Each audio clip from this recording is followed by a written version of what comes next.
오늘은 이 마태복음 18장 말씀으로 천국에서는 누가 큰가 하는 말씀을 듣겠습니다. 고생 끝에 낙이 온다 하는 속담이 있습니다.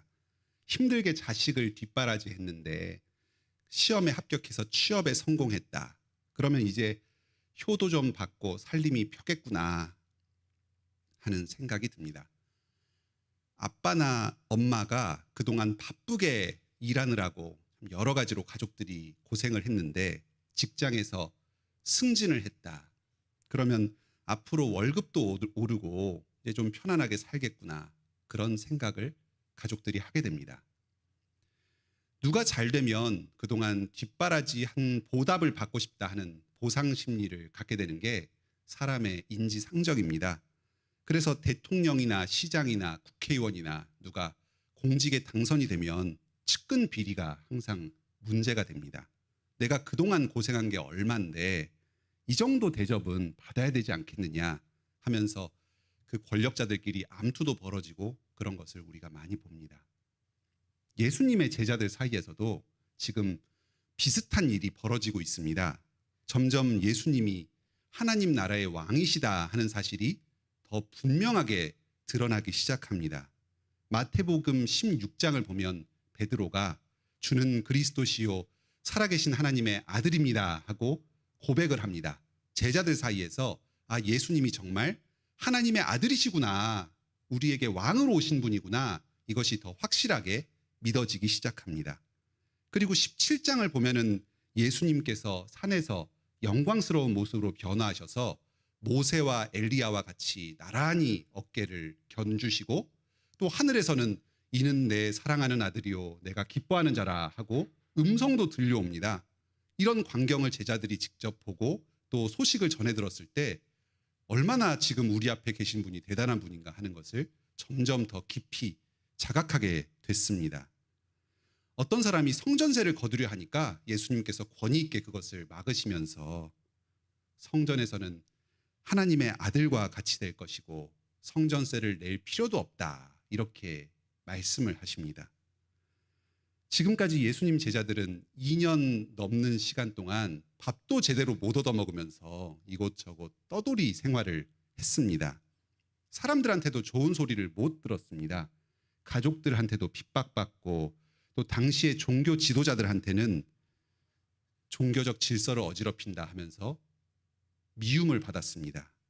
그러면서도 예수님께서 이스라엘의 왕으로 오셨다 하는 이 한 가지 소망을 붙들고 그 모든 고생을 지금까지 감내했던 것입니다. 그런데 이제 점점 예수님이 정말로 하나님의 아들이 되시는 것 같은 그런 좀 실제적인 모습들이 밝혀지기 시작합니다. 남들 내는 성전세를 면제받는 특혜를 얻는다? 이건 참 작은 것이지만 제자들의 마음을 흥분시키기에는 충분했습니다. 야, 이제 우리 고생 다 끝났구나. 이제 좀 대접 좀 받겠구나. 앞으로 어떤 대접을 누리게 될까. 점점 마음이 부풀어 오릅니다. 여러 제자들이 함께 예수님께 몰려옵니다. 예수님, 우리 중에 누가 큽니까? 자기들끼리 다툼이 벌어졌던 겁니다. 내가 지금까지 더 충성된 제자였다. 아니, 내 공이 정말 더 크다. 이러면서 옥신각신 하다가 자기들끼리는 답이 안 나오니까 예수님한테 와서 판정을 내려달라고 하는 겁니다. 우리도 마찬가지입니다. 교회 개척 초기에 다들 힘들고 형편이 빠듯하고 할 때는 서로서로 돕고 아끼면서 앞장서서 섬기는 그런 분위기가 있었습니다. 그런데 이제 조금씩 교회가 안정되어 가니까 또 성도 수도 늘고 재정도 좀 안정되고 그러니까 이제 힘든 일은 다 지나갔구나. 이제 좀 대접 좀 받아보자. 그동안 못 누렸던 것 좀 누려봐야 되겠다. 직분도 좀 얻어봐야 되겠다.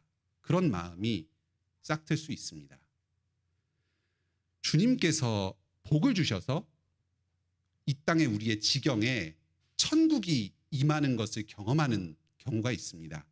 가정이 풍요롭고 직장이 잘 되고 교회가 점점 안정되는 그런 시기가 있습니다.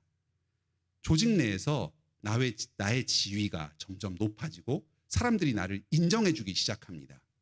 그럴 때 우리가 어떤 자세를 취해야 하는가?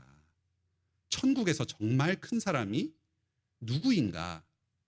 오늘 이 점에 대해서 말씀에서 배우겠습니다. 천국에서 누가 큰가? 어린아이처럼 겸손한 자가 천국에서 큰 자입니다. 예수님께서 어린아이를 한 명 부르십니다. 그들 앞에다가 이렇게 세워놓고 그 아이에 빗대어서 말씀을 하십니다. 이 어린아이처럼 되어야 한다. 지금 너희가 돌이키지 않으면 하늘나라에 들어갈 수 없다.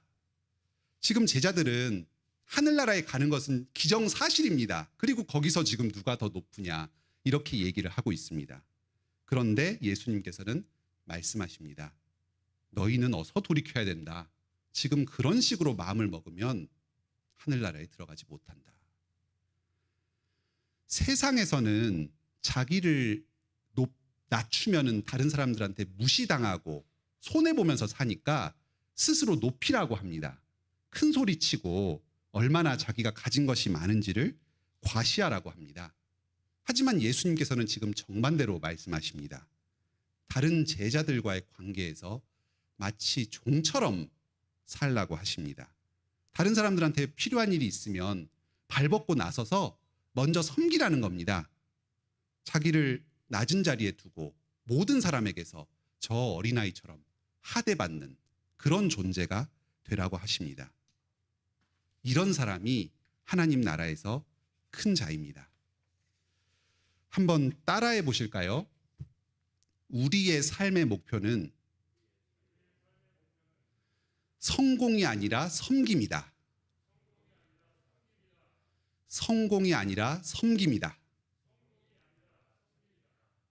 지금 이 자리에 계신 분들은 다들 낮은 자리에서 다른 사람들을 섬기고자 하시는 분들입니다. 그러니까 지금 이 금요 기도회까지 나와서 함께 말씀 듣고 기도하시는 겁니다. 그런데 이런 우리도 때로 의심이 들 때가 있습니다. 왜 사람들은 나만 맨날 무시하는가? 내가 희생해서 일을 맡아서 하니까 좋아서 하는 줄 아나? 내가 그렇게 만만한가? 나를 이용해 먹으려고 하나? 온유하고 겸손한 여러분, 낮은 자리에서 이웃들을 섬기는 여러분을 우리 주님께서 위로하십니다. 너가 바로 천국에서 큰 자다. 네가 섬기는 그 사람한테 지금 무시받고 자존심 상해하면서도 계속해서 섬기는 너가 바로 천국에서 큰 자다. 이 말씀 굳게 붙들고 계속해서 자기를 낮추면서 다른 사람들을 섬기는 여러분 되시길 바랍니다. 천국에서 누가 큰가? 어린아이처럼 천국에 겸손한 자가 천국에서 큰 자다 하는 말씀을 들었습니다. 둘째로 작은 자들을 잘 대접하는 자가 천국에서 큰 자입니다. 제자들은 지금 누가 크냐 하고 다투고 있습니다. 자기가 높아지려고 하고 높은 자리에 앉으려고 합니다. 하지만 주님께서는 어린아이 같이 작은 자를 잘 대접하라고 합니다. 나를 믿는 이 소자를 영접하는 자는 나를 영접하는 자다 하면서 자기를 이 작은 자를 자기랑 같이 생각하고 말씀하고 계십니다. 예수님을 대하듯이 귀하게 이 작은 자들을 대접해야 합니다. 생각해 보면 우리를 위해서 가장 낮은 곳으로 자기를 낮추신 그분이 바로 예수님이셨습니다. 하나님이셨는데 우리를 섬기기 위해서 이 땅에 내려오셨습니다. 우리와 함께 생활하시면서 말씀을 가르쳐 주시고 기적을 행하셨습니다. 바리새인과 서기관들은 예수님의 낮아지심을 보고 핍박하고 조롱했습니다. 무시했습니다. 종교 질서를 어지럽히는 자다 하면서 죽이려고 했습니다. 예수님께서는 자기를 본받아서 스스로 낮추는 이 겸손한 자들을 귀하게 여기십니다. 자기와 같은 존재로 생각해 주십니다. 우리가 이 작은 자들, 겉으로는 보잘것없어 보이는 이 예수님을 믿고 따르는 이 신자들을 귀하게 여기지 않는다면 그 사람들이 우리의 세속적인 가치관, 자기를 무시하고 세상에서 귀하게 여기는 사람들만 대접하는 그 태도를 보고 죄에 빠지게 될지 모릅니다. 교회 안에서 신자라고 하는데 자기를 높이고 자기의 사회적 지위나 가진 재능 같은 것을 높이면서 상대방을 무시한다면, 세상적인 가치관으로 신자들을 대한다면 그 무시당하는 성도가 마음에 받는 상처가 얼마나 큰지 모릅니다. 어떻게 믿는다는 사람들이 저럴 수가 있는가 하면서 자기 믿음에 회의가 찾아옵니다. 믿음을 잃어버리고 심지어 교회를 떠나게 되는 일도 생깁니다.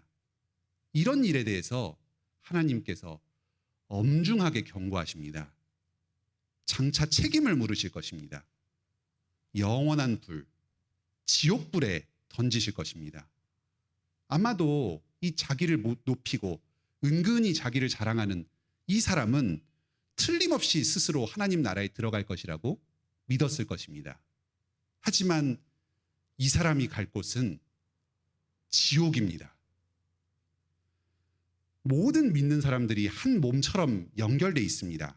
작은 자들 몇몇이 이 교회 안에서 당한 이 무시, 이런 것으로 인해서 죄를 짓게 되고 믿음을 잃어버리게 되고 교회를 떠나게 된다면 교회 전체가 죄 가운데 빠지게 됩니다. 교회 안에서 이런 사람들이 떠나게 된 게 서로 영향을 미쳐가지고 분위기가 뒤숭숭해지고 굉장히 교회가 하나 되는데 저해가 됩니다. 작은 자 한 사람을 귀하게 여기는 것이 교회 전체가 바로 서는데 아주 중요한 일입니다. 마태복음 10장에서 이 작은 자라는 표현은 예수님께서 보내신 제자들을 부를 때 쓰는 말이었습니다. 이 작은 자 중에 한 사람이라고 부르면서 이 제자들을 파송하셨습니다. 제자들은 참으로 작은 자로서 복음 전파의 사명을 감당하면서 길을 떠났습니다. 돈도 없고 갈아입을 옷도 없고 오로지 맨몸을 가지고 마을을 전전했습니다. 그 마을에서 주님께서 자기에게 어떤 사람을 보내주셔서 자기를 대접해주고 위해주지 않으면은 생존 자체가 위협받는 아주 그런 연약하고 불안정한 상황에서 주님만을 의지해서 복음을 전하러 다녔습니다. 그런데 이 제자들이 이제 와서는 누가 크냐 이러면서 자기를 높이고 있는 겁니다. 밖에서 봤을 때는 참 다들 보잘것없고 작은 자들인데 자기들은 스스로 굉장히 높은 줄 알고 모여서 누가 높은지 따지는, 이게 얼마나 우스꽝스러운 일입니까? 그런데 지금 주님께서는 이 자기가 작은 줄도 모르고 스스로 높이는 이 참 비참한 자들을 귀하게 여기시고 이들을 높이십니다. 지금 이 제자들 중에 가장 작은 자다도 앞으로 주님의 사도가 되어서 이 교회를 세우는 일에 쓰임받을 것입니다. 혹시 이 중에서 지금 다툼이 생겨서 서로를 무시하고 그러다가 누군가 실족하게 되면은 그 12명의 제자들 중에 한 사람의 자리가 비게 되는 것입니다. 여러분이 무시하는 바로 그 사람을 장차 하나님께서 어떤 귀한 일에 쓰실지 모릅니다. 이 작은 자라는 말에는 우리는 아무것도 아니다 하는 뜻과 하나님께서 그 사람을 제자로 세워서 보내신다 하는 두 가지 뜻을 담고 있습니다. 우리가 다 작은 자입니다. 아무것도 아니지만 주님께서 우리를 뽑으셔서 보내시는 자들입니다. 우리 옆에 있는 사람들도 다 그런 작은 자들입니다. 이 사실을 늘 마음에 기억하면서 작은 자로서 다른 작은 자들을 귀하게 여기시는 그런 천국에서 높은 자 되시길 바랍니다. 어린아이처럼 겸손한 사람이 작은 자였습니다. 작은 자들을 천국에서 높은 자였습니다. 작은 자들을 잘 대접하는 사람이 또 천국에서 높은 자였습니다. 세 번째로 죄인을 업신여기지 않는 사람이 천국에서 높은 자입니다. 양 100마리 중에 한 마리가 길을 잃어서 산에 가 있으면 주인은 길 잃은 양을 찾습니다. 여기서 길을 잃고 헤매는 그 한 마리 양이 바로 믿음에서 실족해서 죄 지은 자입니다. 작은 자가 지금 잠시 약해져서 교회를 떠났습니다. 길을 잃고 방황하고 있습니다. 어쩌면 여러분이 이 작은 자를 함부로 당해서 시험당해서 이렇게 실족하게 됐는지도 모르겠습니다.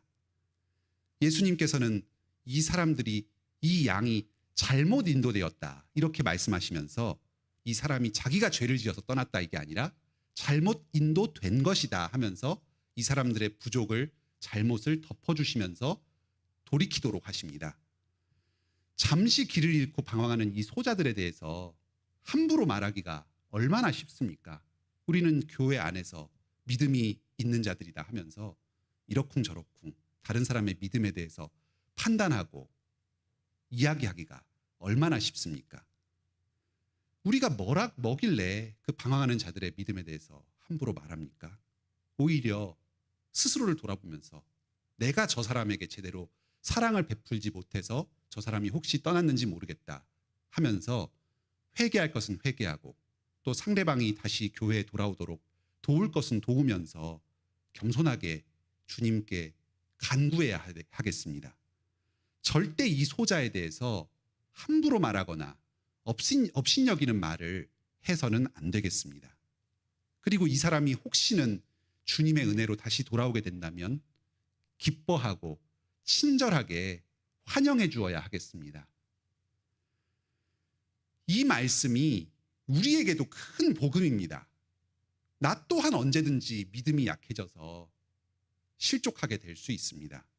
결국 선한 목자이신 예수님께서 우리를 찾으실 것입니다. 우리 한 사람 한 사람을 귀하게 여기시고 우리가 죄 가운데 떨어졌을 때 위험을 무릅쓰고 다시 구해주실 것입니다. 가장 작은 나 한 사람이 길을 잃고 헤매는 것을 주님께서 다시 돌이키시는, 구원하시는 이것을 모든 사람들이 구원받는 것보다 더 기뻐하십니다. 하나님의 이런 마음을 알고 위로를 얻으시기 바랍니다. 그리고 다른 소자들을 이러한 하나님의 마음으로 귀하게 여기시길 바랍니다. 제자들이 이렇게 물었습니다. 천국에서 누가 큽니까? 예수님께서 말씀하셨습니다. 어린아이처럼 겸손한 사람이 천국에서 크다. 작은 자들을 잘 대접하는 사람이 천국에서 크다. 죄인을 업신여기지 않는 사람이 천국에서 크다. 여러분은 천국에서 큰 자입니까? 작은 자입니까? 우리가 섬겨야 할 이 작은 자들을 다시 한번 정리해서 말씀드리겠습니다. 첫째, 죄 지은 사람입니다. 오늘 본문 바로 뒷부분에 형제가 죄를 범했을 때 어떻게 대해야 하는지 다루고 있습니다. 세 차례에 걸쳐서 진행이 됩니다. 먼저 개인적으로 권고하고, 두 번째로 두세 사람이 권고하고, 그래도 말을 듣지 않으면 교회가 함께 권합니다.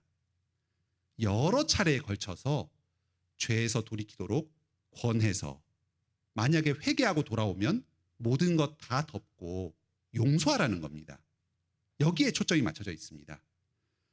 마음 같아서는 죄 지은 일에 대해서 화내고 책망하고 싶지만 다시 얼굴을 안 보고 그냥 남남처럼 살면 좋겠지만 자기를 겸손하게 낮추고 상대방이 돌이키도록 섬기라는 것입니다. 두 번째로 생각할 것은 작은 자는 진짜 어린아이입니다. 예수님께서는 어린아이를 귀하게 여기셨습니다. 내게 데려오라 하면서 청하십니다.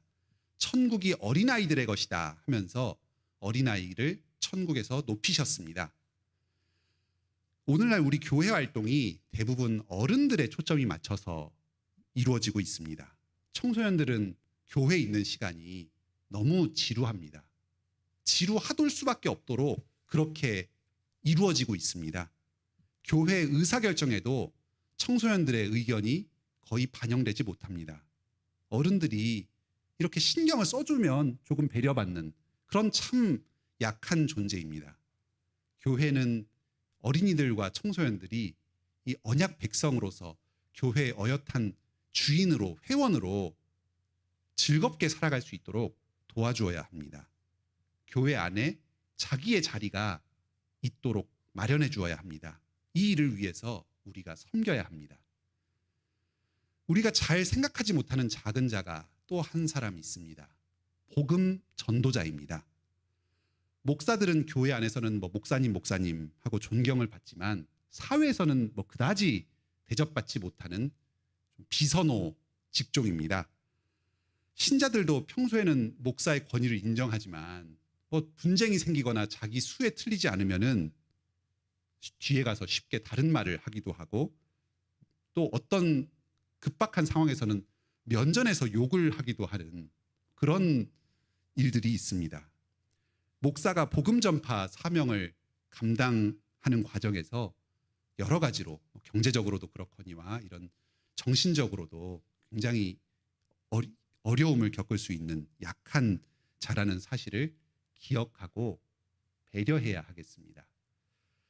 마지막으로 그리스도의 고난에 동참해서 핍박받는 성도들이 작은 자입니다. 25장에서는 장차 예수님께서 다시 오셔서 심판하는 이야기가 나옵니다.